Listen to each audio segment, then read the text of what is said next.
Yang ada di Facebook, malam ini kita sudah berkumpul bersama-sama. Kita siap untuk menyembah Tuhan. Kita akan menyanyi, memuji Tuhan malam hari ini. Kita persiapkan hati kita untuk menerima berkat Tuhan. Seperti yang kemarin ya, firman Tuhan mengatakan kita nyanyi untuk Tuhan, menyembah Tuhan. Karena waktu kita menyembah Tuhan, roh kita bertemu dengan rohnya Tuhan. Ada perjumpaan yang luar biasa dengan Tuhan. Kau Allah yang setia, nyanyikan. Kau Allah yang setia, Bapa yang mulia,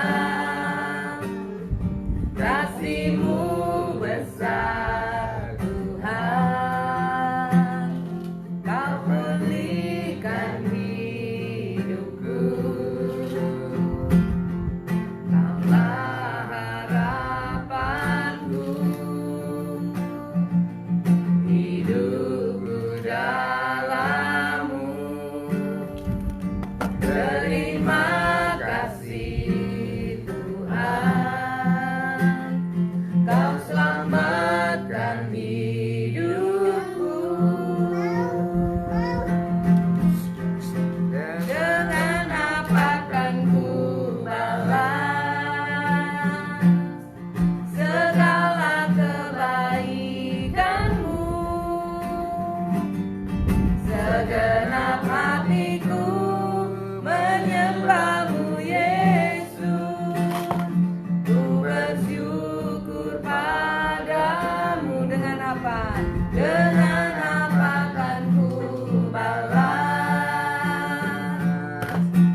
kasih Tuhan buat malam hari ini.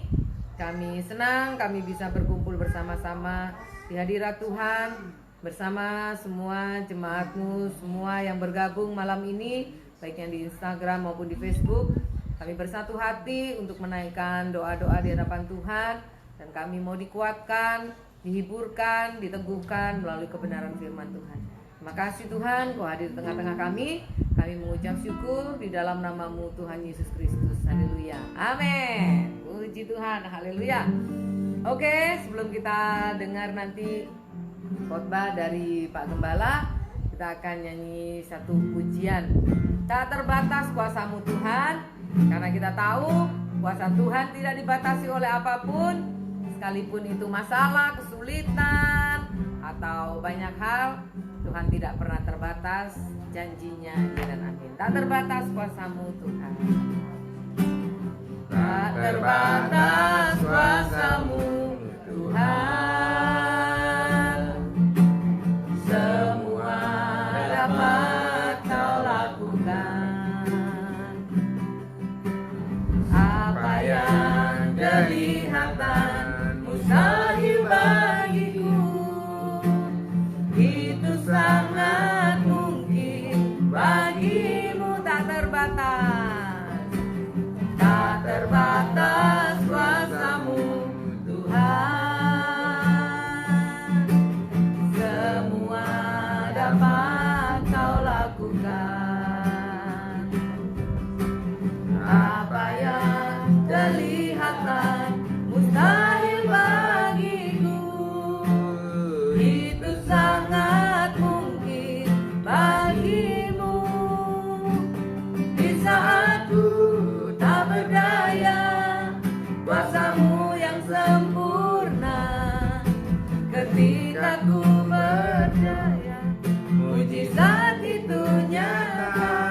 Bukan karena kekuatan, namun Roh-Mu ya Tuhan. Ketika ku berdoa, mujizat itu nyata. Sekali lagi, tak terbatas kuasa-Mu Tuhan. Tak terbatas kuasa-Mu Tuhan, semua dapat Kau lakukan. Apa yang kelihatan mustahil, apa yang kelihatan mustahil bagiku, itu sangat mungkin bagimu.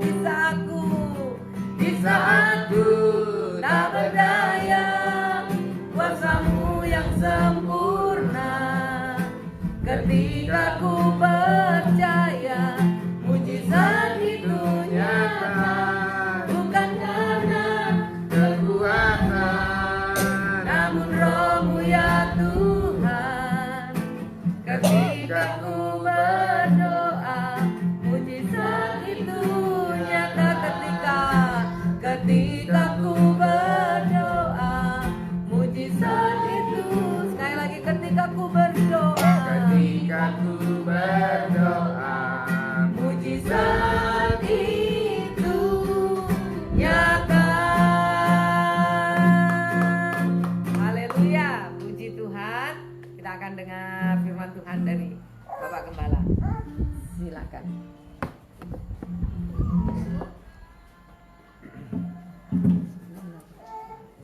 Iya. Halo, shalom semuanya. Selamat malam. Apa kabar? Semoga semuanya sehat-sehat ya dalam lindungan Tuhan. Amin. Dan dalam berkat-berkat Tuhan. Haleluya. Baiklah saudara-saudara, langsung saja malam hari ini saya ingin sharing firman Tuhan tentang ujian. Ya, ini bukan ujian masuk sekolah atau ujian waktu kita masih SMA, tapi ini adalah ujian yang merupakan pencobaan atau masalah-masalah di dalam hidup kita.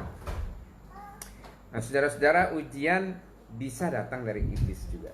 Iblis juga menguji kita. Adam dan Hawa yang pertama kali itu dia diuji oleh iblis yang datang ke Taman Eden pada waktu itu. Ujian juga bisa datang sebagai pencobaan di dalam masalah hidup kita. Kita punya masalah dalam hidup kita, misalnya masalah keuangan, masalah pekerjaan, atau masalah di dalam rumah tangga. Jadi itu adalah merupakan ujian di dalam kehidupan kita. Nah, saudara-saudara, kalau kita berbicara tentang pencobaan atau ujian di dalam kehidupan kita, masalah yang sebenarnya bukan ujian atau pencobaan yang kita hadapi, tetapi masalah yang sebenarnya adalah respon hati kita ketika kita sedang menghadapi masalah atau ujian di dalam hidup kita. Jadi masalah yang sebenarnya bukan masalah yang kita hadapi, tetapi masalah yang sebenarnya adalah respon hati kita. Kita lebih banyak akan berbicara tentang bagaimana sih seharusnya respon hati kita ketika kita menghadapi banyak masalah dalam hidup kita. Nah, saudara-saudara, banyak respon yang salah ketika kita menghadapi ujian. Misalnya seperti sekarang ini kita semua sedang di karantina, lalu kita mungkin ada banyak yang di PHK.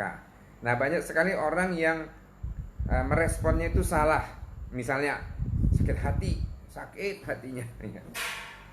Kemudian teriak keras-keras teriak, marah, mengeluarkan kata-kata kasar, lalu ingin membalas. Itu banyak respon-respon yang salah. Ada lagi orang yang respon blaming, salahkan semua orang jadi salah di sekitarnya.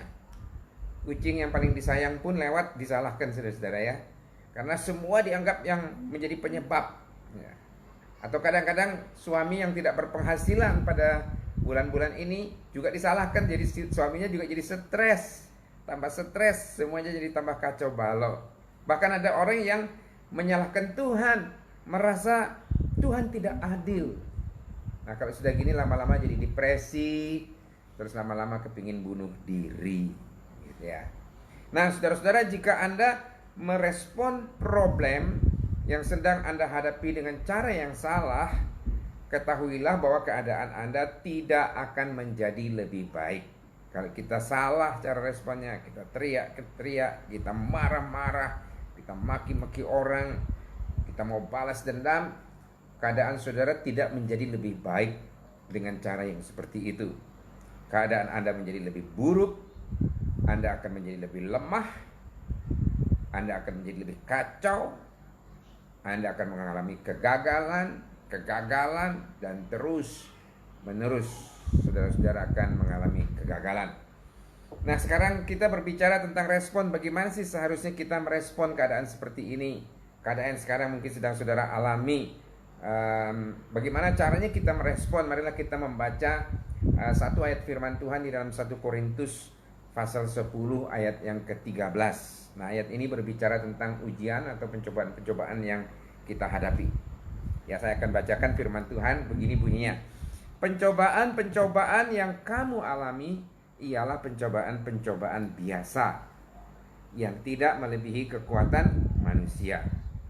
Sebab Allah setia, dan karena itu Ia tidak akan membiarkan kamu dicobai melebihi atau melampaui kekuatanmu.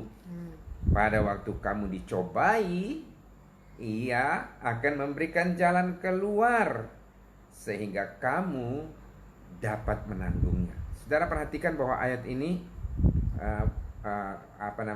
goalnya adalah kita bisa menanggung persoalan yang sedang kita hadapi. Nah, saudara-saudara, 3 hal yang penting di sini waktu saya membaca ayat ini. Pertama-tama, ayat ini mengatakan bahwa pencobaan itu biasa, ya, biasa. Kalau dalam bahasa yang lain dikatakan ini normal. Artinya begini, bahwa ujian adalah sesuatu yang normal bagi semua orang. Semua orang pasti mengalami ujian. Bukan hanya Anda sendirian. Jangan berpikir hanya Anda sendiri yang mengalami ujian ini. Semua orang. Ya, mungkin anak-anak bayi dari kecil sudah waktu lahir sudah punya masalah. Kalau dia pipis atau dia pup di pampersnya gatal-gatal, dia tidak bisa melakukannya sendiri, lalu orang tuanya yang harus membersihkannya. Dia nangis-nangis sebelumnya. Itu adalah sebuah masalah.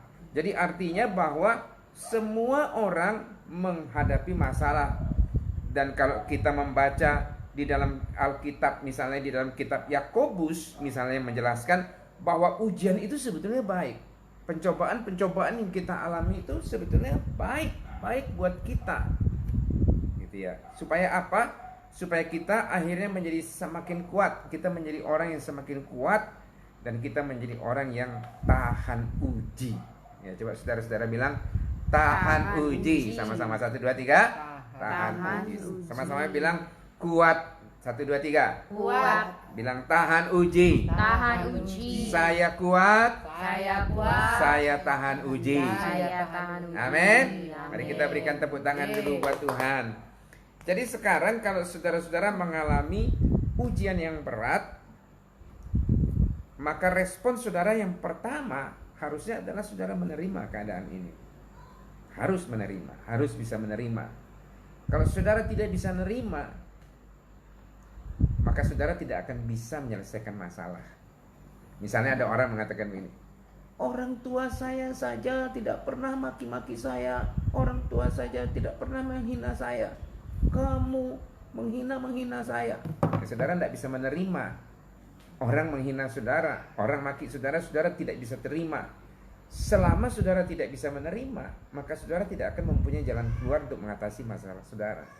Jadi yang pertama, kalau pencobaan itu biasa, semua orang mengalami. Kalau saudara mengalami juga saat ini, yang pertama saudara harus lakukan adalah saudara harus menerima keadaan saudara yang sekarang. Amin. Amin. Coba bilang saya mau menerima Saya menerima keadaan seperti ini. keadaan seperti Berikan kemuliaan buat Tuhan. berikan kemuliaan. Nah, saudara-saudara, yang kedua, ayat firman Tuhan ini mengatakan bahwa Tuhan itu setia. Dia tidak pernah mengizinkan ujian atau pencobaan yang saudara alami melebihi kemampuan saudara. Ini hebatnya Tuhan. Dia menjaga kita, Dia memperhatikan kita, Dia periksa kita apakah ujian ini, apakah masalah ini akan melampaui kemampuan saudara apa tidak. Itu hebatnya kita punya Tuhan. Ya, kalau saudara kekurangan uang, saudara bilang habis uang saya Pak, uang saya ini loh sekarang ini habis. Tuhan tahu loh uang saudara habis, tapi Dia bisa mencarikan jalan supaya saudara bisa mengatasinya. Yang paling penting Dia melihat saudara, dan saudara tidak akan pernah dicobai melebihi dari kemampuan saudara. Karena Tuhan itu adalah Tuhan yang adil. Nah, saudara-saudara, yang menjadi masalah adalah kita menurut seorang penulis buku tentang kepemimpinan, bahwa kita ini manusia seringkali hanya menggunakan 15% dari kemampuan kita. Jadi waktu kita menghadapi masalah, baru kita menggunakan 15% dari kemampuan kita untuk mengatasinya, kita sudah mau mengalah, kita sudah mau mundur, kita sudah mau menyerah, saudara. Padahal sebetulnya tidak. Itu sebabnya tadi saya katakan waktu kita menghadapi ujian atau pencobaan, sebetulnya itu baik. Supaya apa? Supaya kita menjadi semakin kuat, dan supaya kita menjadi semakin tahan uji. Nah, saudara-saudara, sekarang marilah kita meningkatkan dong kemampuan kita dengan cara membangun kekuatan yang ada di dalam diri kita ini. Kita kuatkan, jangan hanya 15% saja kita gunakan, tapi kita tingkatkan lagi supaya kekuatan di dalam diri kita itu semakin meningkat kekuatannya. Bukan hanya 15%, mungkin kita bisa sampai ke 30%, sampai ke 50%. Nah, sekarang pertanyaannya, bagaimana caranya saya membuat kekuatan di dalam diri saya semakin kuat? Ya, pertama-tama adalah dengan bersyukur. Kalau dalam keadaan seperti begini, coba aja saudara bersyukur kepada Tuhan. Ya. Jangan saudara mengeluh. Jangan saudara komplain. Karena waktu saudara komplain, waktu saudara mengeluh, keadaan tidak menjadi lebih baik, tapi keadaan menjadi tambah buruk. Ya kan, lebih baik saudara bersyukur, berterima kasih. Bilang sama Tuhan, Tuhan besok sudah tidak ada uang. Mau makan apa? Terima kasih buat keadaan seperti ini Tuhan. Jadi saudara mengucap syukur. Waktu saudara mengucap syukur, itu akan memberikan kekuatan yang lebih besar di dalam saudara. Yang kedua, bagaimana caranya supaya kita menjadi semakin lebih kuat? Yaitu dengan kita speak faith. Lebih baik kita mengucapkan firman. Betul. Ya, pada waktu kita menghadapi masalah, waktu saudara susah, jangan terlalu banyak ngomong tentang kesusahan saudara. Apalagi saudara ngomong sama orang yang susah juga, tambah susah saudara-saudara. Tidak lebih baik. Orang-orang yang sudah suka mengumbar masalah-masalahnya kepada orang lain, suka menulis di Facebook, ya yang respon juga di Facebook ya orang-orang yang sama dengan saudara. Jadi lebih baik saudara berhenti mengucapkan kata-kata yang melemahkan, tapi sekarang ucapkanlah kata-kata yang membangun. Ini namanya speak faith, perkataan-perkataan iman, yaitu dengan mengucapkan firman Tuhan. Misalnya ada ayat firman Tuhan mengatakan, Allahku akan mencukupkan segala keperluanku menurut kekayaan dan kemuliaannya di dalam Kristus Yesus. Nah, saudara mau lebih percaya dengan perkataan Tuhan atau mau lebih percaya dengan keadaan yang saudara lihat sekarang? Saya menganjurkan saudara-saudara untuk lebih percaya dengan perkataan firman ini. Lebih percaya dengan perkataan firman daripada apa yang sedang saudara alami sekarang. Dan waktu saudara mengucapkan perkataan-perkataan firman Tuhan ini justru akan membangun diri saudara sendiri. Saudara bisa juga katakan lagi firman Tuhan yang mengatakan segala perkara dapat kutanggung di dalam Dia yang memberikan kekuatan kepadaku. Itu adalah perkataan firman Tuhan. Segala perkara dapat kutanggung di dalam Dia yang memberikan kekuatan kepadaku. Itu adalah firman Tuhan. Jadi mulai sekarang saudara-saudara, walaupun saudara dapat 2 ayat ini saja dari saya, usahakan besok bangun pagi saudara tidak usah cari kopi ya, tidak usah cari makanan dulu, tapi saudara keluar lalu saudara menghadap ke atas sambil mengangkat tangan dan katakan kepada Tuhan, segala perkara dapat kutanggung di dalam Dia yang memberikan kekuatan kepadaku. Amin. Waktu saudara berdoa mau makan, terakhir saudara bilang, segala perkara dapat kutanggung di dalam Dia yang memberikan kekuatan kepadaku. Waktu saudara mau mandi, satu cebok yang pertama saudara angkat, lalu saudara bilang, segala perkara dapat kutanggung di dalam Dia yang memberikan kekuatan kepadaku. Baru saudara mandi. Pokoknya ucapkan saja terus. Waktu saudara mau tidur, bilang Tuhan jaga dan lindungi, saudara sebutkan firman Tuhan ini, segala perkara dapat kutanggung di dalam Dia yang memberikan kekuatan kepadaku. Kalau bisa waktu saudara mimpi, saudara juga ingat dengan perkataan ini. Dari waktu saudara mimpi, saudara mengucapkan perkataan-perkataan ini, segala perkara dapat kutanggung di dalam Dia yang memberikan kekuatan kepadaku. Amin, saudara-saudara. Amin. Kita berikan tepuk tangan dulu buat Tuhan. Nah, saudara-saudara, yang ketiga, ini yang terakhir, Tuhan membuat jalan keluar. Firman Tuhan mengatakan bahwa ketika kita mengalami pencobaan, maka Tuhan akan memberikan jalan keluar supaya kamu dapat menanggungnya. Jadi firman Tuhan mengatakan Tuhanlah yang memberikan jalan keluar kepada kita. Dalam menghadapi ujian, saudara-saudara, ini adalah janji Tuhan. Saudara harus pegang janji ini, bahwa Tuhan pasti memberikan jalan keluar. Nah, tugas kita ini sebetulnya ya, tidak usah cari-cari jalan keluar. Orang suka cari jalan keluar sendiri. Kalau tidak punya uang, pinjam-pinjam cari untuk beli makan. Saudara sedang berusaha untuk mencari jalan keluar. Padahal yang memberikan jalan keluar itu adalah Tuhan. Lalu tugas kita itu sih sebetulnya apa? Kalau Tuhan memberikan jalan keluar, ya tugas kita adalah bersyukur, berdoa kepada Tuhan, lalu kemudian kita memperkatakan perkataan-perkataan firman Tuhan. Tidak ada satupun saudara-saudara masalah yang saudara hadapi yang tidak bisa diselesaikan. Tidak ada masalah saudara, problem yang saudara hadapi yang saudara tidak mampu menyelesaikannya. Memang saudara tidak mampu, tapi Tuhan akan mampu menyelesaikan masalah saudara. Saya tahun 2008, saudara-saudara, saya menyaksikan sedikit. Tahun 2008 anak saya yang nomor 2 laki-laki itu sakit skizofrenia. saya bawa ke dokter psikiater. Dokternya bilang anaknya bapak ini skizofrenia. Saya masih belum tahu apa arti skizofrenia.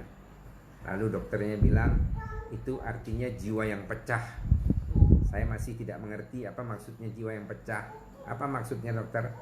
Lalu dokternya dengan gamblang bilang sama saya, artinya bapak ini kalau dalam bahasa orang awam, anaknya sakit gila. Aduh, saudara-saudara, saya merasa dunia saya runtuh karena anak saya sakit gila. Aduh, saya susah sekali saudara-saudara. Selama 21 bulan anak saya sakit. Saya tanya sama dokter, apakah anak saya ini bisa sembuh Pak Dokter? Dokternya bilang sama saya, jarang ada yang sembuh Pak. Tapi kalau misalnya bisa sembuh, itu paling cepat 5 tahun. Dan biasanya tidak 100% sembuh. Biasanya masih 75%, masih ada sisa-sisa. Mungkin nanti dia ketawa sendiri, dia ngomong-ngomong sendiri, tapi dia sembuh gitu. Wah, saya susah sekali saudara-saudara. Lalu yang saya lakukan adalah saya berdoa. Berdoa sama Tuhan. Saya berdoa dan berpuasa selama 180 hari. Saya berdoa terus. Saya bilang sama Tuhan, ini anak saya, Tuhan jamah dan sembuhkan. Saya bilang sama Tuhan, saya ini pendeta. Banyak orang yang kenal di Denpasar. Saya mendoakan orang sembuh, mengusir setan, setannya keluar. Tapi sekarang anak saya sakit, masa saya tidak bisa mendoakan anak saya yang sakit? Aduh, saudara-saudara. Saya merasa pada waktu anak saya sakit itu adalah pengalaman hidup saya paling berat. Paling berat. Paling sedih. Tiada hari tanpa air mata. Anak saya ngomong sendiri, jalan ke muka, ke belakang, bicara sendiri, tertawa-tertawa sendiri. Maaf saudara-saudara, buka baju tanpa pakaian sama sekali. Akhirnya kita pakaikan pakaian. Makan tidak bisa makan sendiri, harus saya suapin. Mandi tidak bisa mandi sendiri, harus saya mandikan setiap hari. Buang air besar juga tidak bisa bersihkan sendiri, jadi saya yang harus bersihkan. Dan saya berdoa terus sama Tuhan. Berdoa terus, saya percaya bahwa Tuhan pasti memberikan jalan keluar.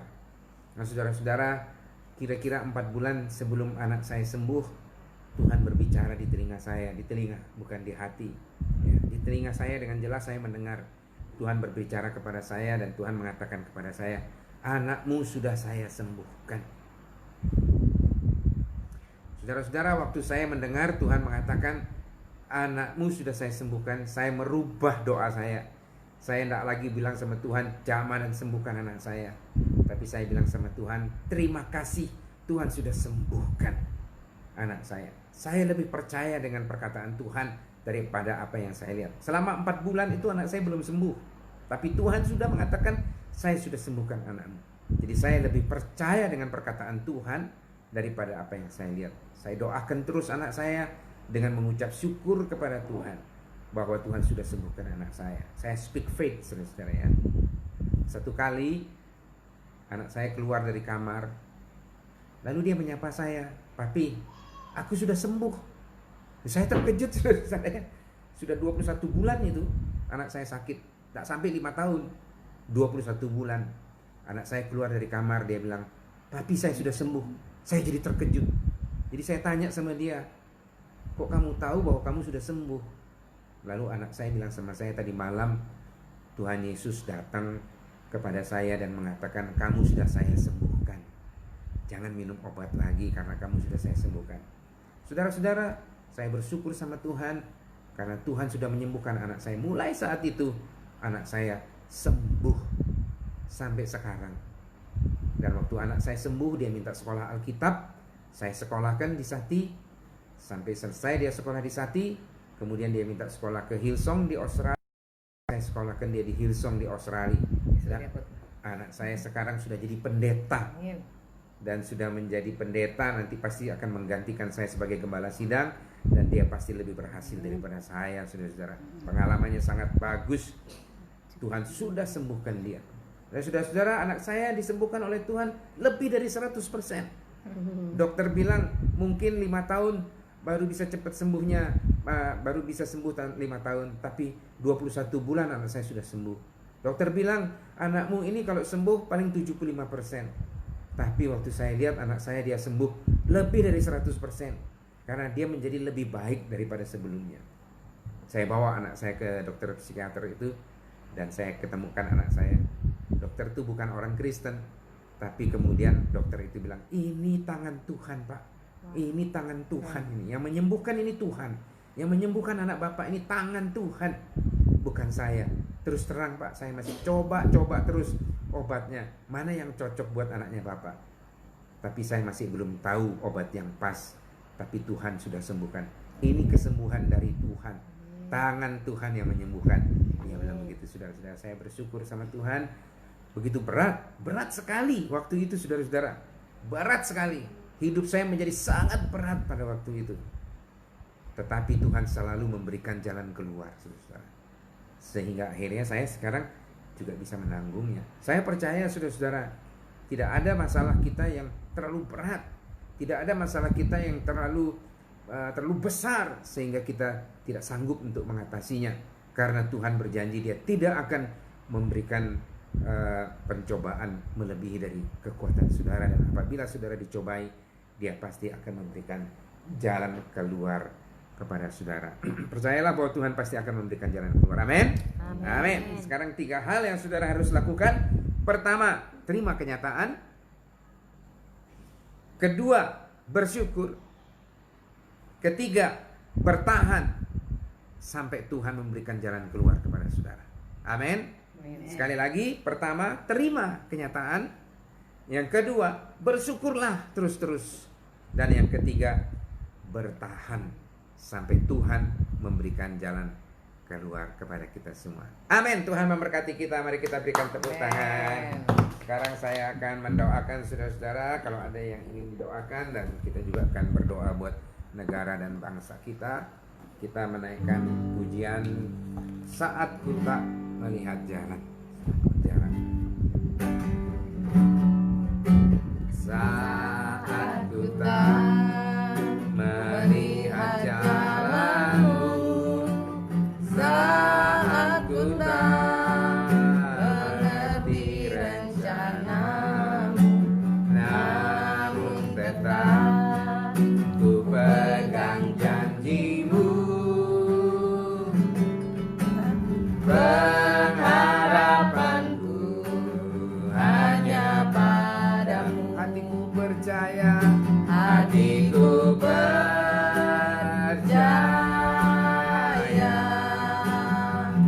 hatiku percaya, hatiku percaya,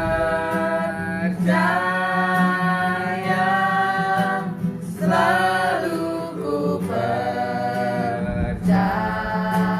Katakan sekali lagi, hatiku percaya, hatiku percaya,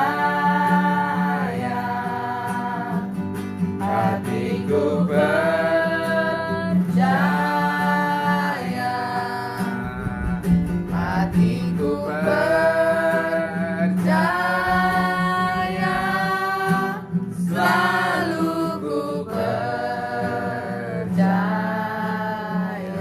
Ada di antara saudara-saudara barangkali yang sakit pada hari ini, atau barangkali ada saudara-saudara yang di rumah sakit yang sedang kena COVID-19 dan sedang mengikuti acara ini, saya juga ingin mendoakan saudara supaya Tuhan menyembuhkan saudara. Kalau ada di antara saudara-saudara yang merasa berat, hidup saudara merasa berat, langkah-langkah saudara terasa seperti lambat dan berat, saudara hancur hati, saudara susah, saya akan mendoakan saudara supaya Tuhan memberikan pertolongan kepada saudara. Kalau ada di antara saudara-saudara yang barangkali sedang menghadapi masalah PHK, pekerjaan, atau masalah keuangan finansial, saya juga akan mendoakan saudara supaya Tuhan memberikan kekuatan kepada saudara, dan saudara menerima jalan keluar dari Tuhan sehingga saudara bisa menanggung semuanya ini. Ya saudara-saudara, angkat tangan kanannya, tangan kirinya tumpangkan di dadanya sambil menaikkan pujian ini. Kurnya saja, hatiku percaya, hatiku percaya, hatiku percaya,